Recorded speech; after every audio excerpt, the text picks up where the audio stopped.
오늘 말씀 제목 같이 한번 읽어볼까요? 시작.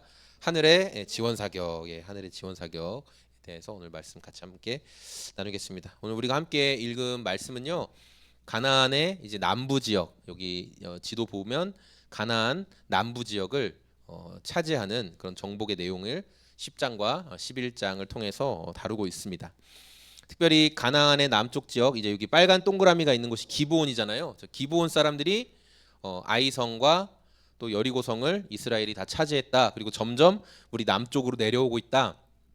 그 사실을 전에 들었죠. 점점 이스라엘이 남쪽으로 오고 있다. 그래서 지금 저 약간 파란 색깔 저 화살표를 따라서 이동을 하고 있는데, 그래서 기브온 사람들이 빠른 결정을 내렸어요. 이스라엘과 싸울 것이냐, 아니면 이스라엘 편에 들어갈 것이냐. 그렇게 하다가 이스라엘 편에 우리가 들어가자. 우리가 이길 수 없다라고 결정을 내렸습니다. 그런데 제가 말씀을 읽다 보니까 아니 기브온 사람들이 왜 심지어 아이성도 막 싸웠잖아요, 이스라엘 사람들이랑. 그런데 왜 기브온 사람들은 이스라엘과 싸우지 않고 그냥 항복했을까? 뭐 그런 생각이 들었어요. 왜냐하면 2절 말씀 때문에 더 그랬는데, 우리 2절 말씀 읽어볼까요? 몹시 놀랐다. 기브온으로 말하면 왕이 있는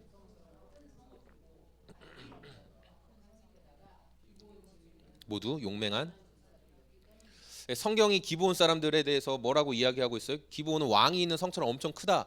아이성보다 더 컸다는 거예요. 아이성보다도 더 크고, 그러니까 사람도 많았겠죠. 사람도 많고, 그러니까 군사도 더 아이성보다 많았을 것이고, 그리고 뭐라고 평가해요? 이들이 용맹한 전사래요. 그러니까 기브온 사람들은 싸울 사람들도 많았고, 심지어 각 사람들이 다 싸움을 잘하는 그런 용맹한 사람들이었다. 아주 담대하고 그런 강단이 있는 사람들이었다. 담력 있는 사람들이었는데, 왜 이 사람들이 아이성 사람들도 싸웠는데 자기들이 이스라엘과 싸우지도 않고 항복을 했을까? 제 안에 이제 말씀을 읽으면서 그런 질문이 생겼어요. 그러니까 여러분도 그런 질문을 가지고 오늘 말씀을 계속 이렇게 들어보시면 좋을 것 같아요. 자, 이렇게 기브온 사람들이 이 이스라엘과 싸우지도 않고 일단 이스라엘에 항복했다는 소식이 남쪽 지역, 가나안의 남쪽 지역에 쫙 이제 돌았어요. 자, 그러니까 이 남쪽 지역 사람들이 굉장히 지금 두려움에 휩싸여 있는 상황이죠. 왜냐하면 이 남쪽 지역은 예루살렘 왕, 우리가 말씀에서 읽었던 아도니세덱이라는 사람이 약간 주축을 이루어서 물론 여러 나라가 있지만 그 중에 예루살렘 왕 아도니세덱이 남쪽에서는 그래도 가장 좀 큰 힘을 발휘하고 있었던 것 같아요. 그래서 모여라 하면 다른 나라 왕들이 모이고 막 했던 걸 보니까. 자, 그래서 이 아도니세덱은 이스라엘이 점점 남쪽으로 오고 있으니까 우리가 저 용맹한 기브온 사람들과 또 주변의 나라들과 연합해서 이스라엘과 맞서 싸워야지라는 그런 계획을 가지고 이제 동맹을 생각하고 있는데, 갑자기 기브온 사람들이 이스라엘과 평화 조약을 맺어버렸죠. 그런 상황이 되다 보니까 지금 굉장히 큰 충격을 이제 받게 되었다라는 거예요. 그래서 예루살렘 왕이 주변의 나라들에게 연락을 취해서 우리가 연합해서 지금 가나안을 치러 오는 이 이스라엘과 싸우자. 먼저 이스라엘과 싸우기 전에 해야 될 일이 있는데, 뭐냐면 우리를 배신한 기브온 놈들부터 우리가 싹 쓸어서 없애버리자, 그렇게 했어요.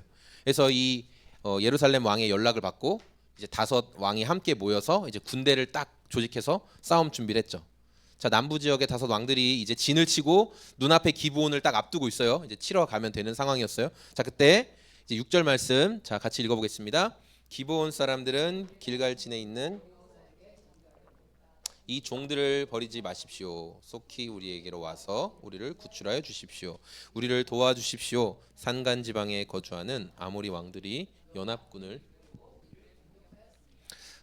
이제 이 소식을 빨리 전한 거예요. 연합군을 만들어서 아모리 사람들이 우리를 치러 옵니다. 이렇게 이야기했어요.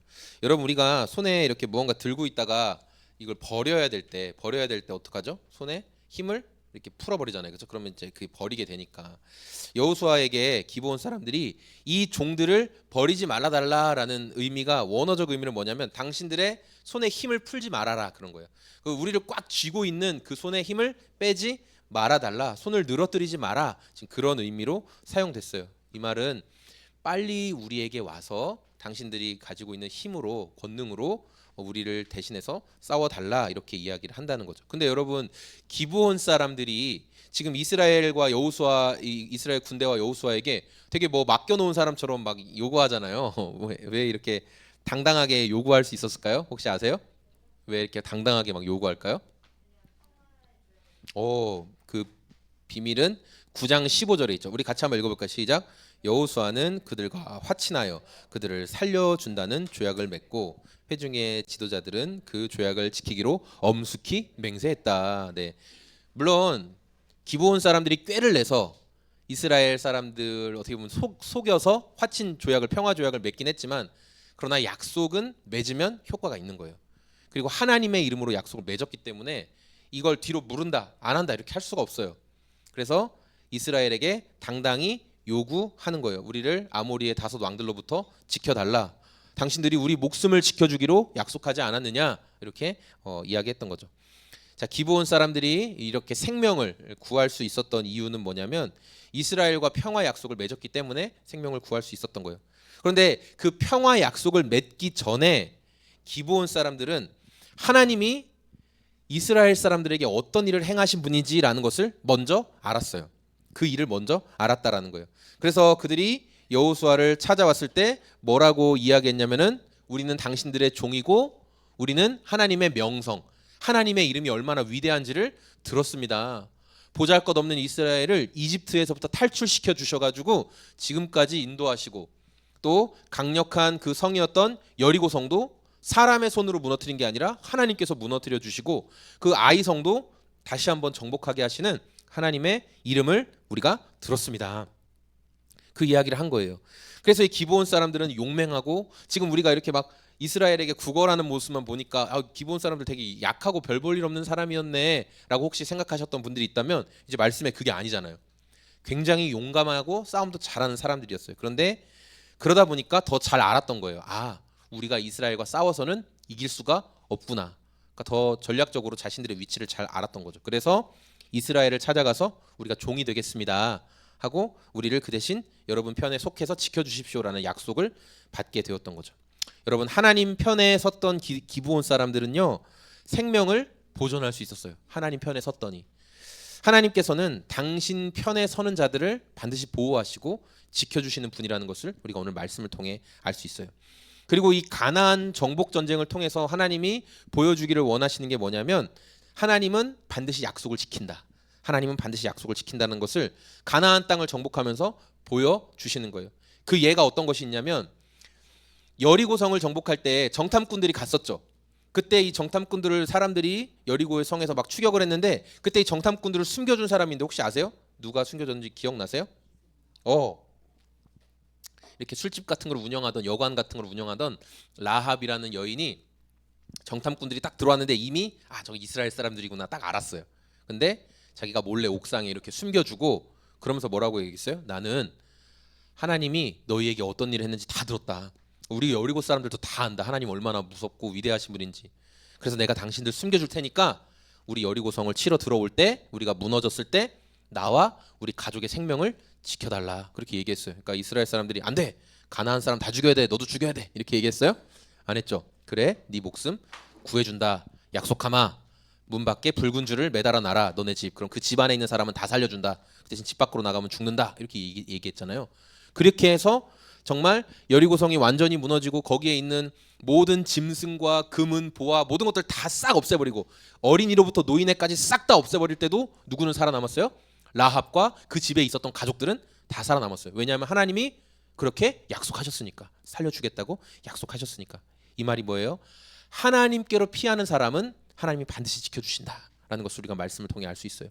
자, 오늘 말씀을 보니까 이제 기브온 사람들의 긴급 연락을 받고 여호수아가 이스라엘 군대를 동원해서 이 길갈이라는 곳까지 길갈에서 출발해서 기브온까지 정신없이 달려가는데 길갈에서 기브온까지 거리가 약 짧게 말하는 분들은 25km, 멀게 이야기하는 분들은 한 40km 정도 된다고 이야기를 하고 있어요. 그러니까 생각보다 여기서 한 대전까지 가는 거리 정도 돼요. 꽤 멀어요.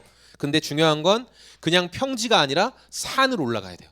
산을 한 25km에서 40km 정도 올라가야 되니까 쉬운 거리예요, 쉽지 않은 거리예요? 예, 쉽지 않은 거리예요. 군인들이 한 3일 정도 열심히 가야 갈 수 있는 거리거든요. 그런데 중요한 거는 이스라엘 군대가 며칠 만에 갔다? 하루 만에. 예, 그냥 하루 만에 거기에 도착을 했다는 거예요. 밤새도록 달려서 도착을 했다. 자, 밤새도록 이스라엘 군대가 달려갈 수 있는 힘이 어디에 있었을까? 그게 바로 8절 말씀인데요. 같이 한번 읽어보겠습니다. 그때 주님께서 그들을 너의 손에 넘겨주었다. 그들 가운데서 한 사람도 이스라엘이 길갈에서 기브온까지 그렇게 정신없이 달려갈 수 있었던 힘이 뭐냐? 하나님의 약속을 받았기 때문이에요. 하나님이 뭐라고 말씀하셨냐면 내가 그들을 너의 손에 넘겨준다. 이 싸움 승리한다. 걱정하지 마라. 이 믿음을 받았기 때문에 이스라엘은 알고 있죠. 하나님은 약속하시면 반드시 지키신다. 이걸 체험을 통해서 알았어요. 네. 하나님의 약속이 없으면 그래서 내 맘대로 하다가는 패배할 때가 있지만 그러나 하나님이 약속해 주시면 반드시 이루어진다라는 걸 이 사람들은 체험을 통해 지금 알고 있어요. 그래서 달려갔던 거예요. 자, 우리 10절 말씀도 이제 도착한 여호수아와 군대가 어떻게 인지 10절 말씀 보겠습니다. 주님께서 이스라엘 군대 앞에서 그들을 혼란에 빠지게 하시니 여호수아는 기브온에서 그들을 크게 무찔러 승리하였다. 그는 베토론의 오르막길을 따라서 아세가와 막게다까지 추격하여 그들을 무찔렀다. 네. 여호수아와 이스라엘 군대가 이제 기브온에 도착해서 그들을 막 연합군을 막 공격하기 시작했어요. 그리고 하나님께서 약속하신 대로 큰 승리를 거두었죠. 적들은 무서워서 다 이제 뿔뿔이 흩어지고 도망가는 거예요. 그런데 이 적들이 도망가는 숫자가 많았어요. 이리도 도망가고 저리도 도망가고 막 도망가요. 자, 그러다 보니까 쫓아가면서 추격해서 없애긴 하는데 그 적들을 다 손대기가 쉽지 않은 그런 상황이었어요. 그래서 이거 우리 힘으로 다 처리를 못할 것 같은데 라는 상황에서 어떤 일이 벌어졌냐. 우리 11절 말씀 읽어보겠습니다. 그들이 이스라엘 군대 앞에서 도망하여 베토론의 내리막길에 이르렀을 때 주님께서 거기에서부터 아세가에 이르기까지 하늘에서 그들에게 큰 우박을 퍼부으셨으므로 많은 사람이 죽었다. 우박으로 죽은 자가 이스라엘 자손의 칼에 찔려서 죽은 자보다 더 많았다. 이스라엘 군대의 손을 피해서 마구 이제 도망했어요. 막 내리막길을 달아서 그 비탈길이거든요. 이 절벽의 비탈길 같은 데를 막 도망을 가는데 그때 하늘에서 우박이 떨어지는데 마치 총알처럼 우박이 막 떨어지기 시작했다는 거예요. 그래서 이게 우박 폭격을 맞은 거죠. 여기 앞에 이미지가 이렇게 잘 그려졌더라고요. 예. 우박이 막 하늘에서 떨어지는 거예요. 여러분 그 요만한 자갈만한 우박 떨어져도 차 유리 같은 거 깨질 수 있거든요. 종종 뉴스에 나오죠. 뭐 미국에서 어디에서 야구공만한 이 우박이 떨어져서 차 지붕 완전히 다 박살나고 막 무슨 포탄 맞은 것처럼 저 왕우박이 주먹만한 우박이 막 하늘에서 떨어지기 시작했던 거예요. 약 23km를 쫓아가면서 계속 떨어진 거예요. 너무 신기하죠? 적들이 도망가는 그 길에서 우박이 계속 떨어졌던 거예요. 자, 이 하늘에서 우박이 떨어졌다라는 표현은 하나님께서 특별한 목적을 가지고 던지셨다라는 원어적 의미가 그 안에 담겨 있어요. 그래서 도망치는 적군을 향해서 하나님이 조준 발사 정확하게 맞췄다는 거죠. 그래서 어떻게 됐어요? 이 폭격을 맞아서 죽은 사람들이 이스라엘 군대가 추격해서 막 싸워서 죽인 사람보다 더 많았다 적었다? 더 많았다. 우박 맞아서 죽은 사람들이 더 많았다. 적들이 막 흩어지면서 베토론의 그 비탈길을 따라서 막 이리도 도망가고 저리도 막 도망가면서 여호수아는 이 전쟁 우리가 승리했다. 그렇게 생각했어요. 여호수아의 마음에 이 정도 혼내줬으면 저놈들이 다시 뭐 연합을 해서 기브온 사람들을 공격하러 온다든지 우리 이스라엘에 대항한다든지 그런 건 생각도 못 하겠지? 이 정도 혼내줬으면 여러분 그렇게 생각할 수 있을 거예요. 자, 그런데 그때 여호수아가 이제 그런 마음을 이제 이 정도 혼내줬으면 됐을 거야라고 생각하고 있는 그 찰나에 하늘에서 주먹만한 우박이 막 떨어지기 시작하는 거예요. 그리고 이 아모리 군대를 쫓아가면서 떨어지는 게 눈에 막 보이는 거예요. 그러니까 여호수아가 생각했어요. 하나님께서 이 정도에서 끝내는 걸 원치 않으시는구나. 하나님이 저들을 치시는 거 보니까 내가 완벽하게 순종하는 것을 원하시는구나. 이 정도 싸웠으면 됐지. 이 정도 적들을 쳤으면 내가 혼내줬지. 그게 아니라 너 더 싸워라. 끝까지 싸워라. 내가 지금 지원 사격하고 있지 않느냐. 하나님께서 하시는 것을 여호수아가 딱 깨달았어요. 하나님이 지금 이렇게 일하고 계시는구나. 그래서 여호수아가 이렇게 기도하죠. 우리 12절 말씀 같이 한번 읽어보겠습니다. 시작. 주님께 아뢰었다. 이스라엘 백성이 보는 앞에서 그가 외쳤다. 태양아 기브온 위에 머물러라. 달아 아얄론 골짜기에 머물러라. 여호수아가 해와 달을 향해 지금 이런 선포를 했어요. 태양과 달을 향해서 이제 이때 해가 막 뜨고 달이 이렇게 막 이제 안 보이는 것처럼 이렇게 지는 것처럼 보일 그런 상황에 지금 여호수아가 이제 선포를 했어요. 자, 그러니까 13절에 어떤 일이 있었을까 말씀 읽어보겠습니다. 그러자 이스라엘군이 그들의 원수를 다 쳐부술 때까지 해와 달은 각 자리에 머물러 있었다. 그래서 야살의 책에는 태양이 중천에 머물러 거의 24시간 동안 그대로 있었다라고 기록되어 있다. 네, 우리 또 여기서 별과 이런 천체를 전공하신 분이 계시니까 이거 이제 제가 그래서 궁금했어요. 아, 이게 과학적으로 가능한가 이 이야기가. 예, 여러분 다 그렇잖아요. 성경을 다 부정적으로 보시잖아요, 여러분. 그래서 에이 저거는 가짜야 이렇게 생각하는데 과학적으로 이 이야기가 과학적으로 정확히 이렇습니다라는 근거는 없습니다. 예, 아직 발견되지 않았어요. 그러나 많은 성경학자들이 뭐 이걸 이제 해설해 보려고 그때 뭐 운석 충돌이 있어서 빛이 계속 이렇게 밝게 유지됐었다. 뭐 그런 이야기도 하고 뭐 여러 가지 말을 이야기하지만 그러나 우리는 성경을 받아들일 때 말씀에 그렇다고 하면 그냥 그런 줄 알고 믿는 거예요, 그냥. 예. 아, 말씀이 이렇게 기록되어 있으니까 아, 그런가 보다. 저는 백야 현상을 한 번도 본 적이 없거든요. 우리나라는 백야 현상이 일어나는 각도가 아니니까. 그런데 백야 현상, 그러니까 계속 거의 밝은 해가 계속 그러니까 해가 지지 않는 것처럼 계속 밝은 거죠. 아주 잠깐 몇 시간 어둡긴 한데 그것도 완전 깜깜하지도 않고 그러다 다시 또 밝아지고. 백야 현상 본 적 있어요? 모르죠. 백야 현상이 뭔지 몰라. 우리는 한 7시, 8시 되면 컴컴해지는 게 당연하다고 생각해요. 그렇죠? 그런데 백야 현상을 경험하는 극지방 예, 예, 예. 그렇게 밤에도 밤이 딱히 없는 그런 걸 경험한 사람들은 이거 당연한 거지? 이렇게 그냥 거의 하루 종일 밝은 건 당연한 거지라는 게 그 사람들인 거예요. 뭐 하나님께서 이때 당시에 그렇게 계속 밝게 하실 수 있었다라고 저는 그냥 그런 줄 알고 믿습니다. 성경이 그렇다고 하니까. 왜 그런 일을 하셨냐? 하나님께서 적당히 이 연합군들을 치고 끝내기를 원하지 않으셨기 때문에 그래요. 그래서 기적적인 방법을 통해서 저들을 완전히 전멸시켜라. 그래서 하나님이 지원 사격하는 것도 보여주시고 이것을 보면서 여호수아가 아, 적당히 끝내면 안 되는구나. 끝까지 해내야 되는구나. 이게 하나님 마음이구나. 그래서 여호수아가 이 기도를 한 거예요. 하나님 그럼 해가 떨어지지 않게 해주십시오. 계속 밝게 해주십시오. 우리가 밝은 중에 계속 싸우겠습니다. 그렇게 했고 하나님께서 환한 빛 가운데 적들을 다 물리칠 수 있도록 이 일을 행하셨죠. 이제 오늘 말씀을 정리할 건데 가나안 지역을 조금씩 이제 점령해서 이스라엘이 이렇게 점령해 가고 있었어요. 자, 그러다 보니까 이스라엘에 대한 공포가 가나안 원주민들에게 점점 커지기 시작했어요. 그래서 어떤 사람들은 이스라엘과 싸우자라고 결정한 사람들이 있었고 어떤 사람들은 우리가 이스라엘 편이 되자 그렇게 생각한 사람들이 있었습니다. 그리고 우리가 이스라엘 편에 서겠다라고 했던 사람들이 바로 기브온 사람들이었어요. 자, 기브온 사람들은 이스라엘 편이 되겠다고 결정을 했는데 성경은 이 사람들을 뭐라고 이야기하냐면 전투력도 강하고 싸움도 잘하고 군사도 많았다라고 이야기를 합니다. 그런데 이 사람들이 이스라엘 편에 서기로 한 결정적인 이유는 뭐냐? 하나님께서 하신 일을 들었기 때문에 그래요. 하나님 이렇게 크신 분이구나. 아, 우리의 이 군사력이나 전략으로도 이길 수가 없겠구나. 그래서 이들은 계획을 세웠어요. 하나님 편이 되자라고 했던 거죠. 자, 기브온 사람들은 이스라엘의 종이 되는 조건으로 평화 조약을 맺었어요. 그리고 이 소식을 들은 가나안의 왕들은 충격을 받았어요. 아니 우리 가나안 편에 서야지 어떻게 저 이스라엘 편에 설 수가 있냐. 그래서 예루살렘 왕을 중심으로 5개 나라가 연합해서 이제 기브온을 쓸어버리자 이렇게 했던 거죠.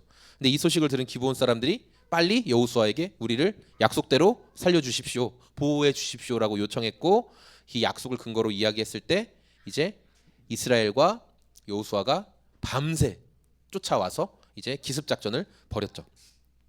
이 기습작전이 큰 성공을 거뒀어요. 그래서 아모리의 왕들과 연합군이 막 정신없이 막 도망갔어요. 근데 여러분 중요한 거는 이 기습작전을 시작할 때 10절 말씀에 여러분 성경책에 보면 10절 말씀에 이렇게 나와요.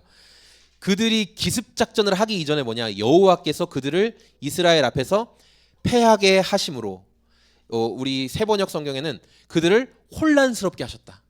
그러니까 하나님께서 아모리의 연합군이 정신을 못 차리게 하셨다는 거예요. 그러니까 이 싸움은 기브온 사람들을 지키는 싸움은 이스라엘이 주도적으로 싸웠다기보다 하나님이 주도적으로 그 일들을 계속하셨어요. 그리고 더 큰 것은 뭐예요? 이스라엘 군대의 칼에 죽은 적들보다 하나님이 던지신 우박에 맞아서 죽은 적들이 더 많았다라고 성경은 말씀하고 있습니다. 자, 이렇게 오늘 말씀에 나오죠. 이렇게 다 기도하고 했더니 기적적인 방법이 벌어지게 된 거. 아무리 지나도 해가 지질 않아.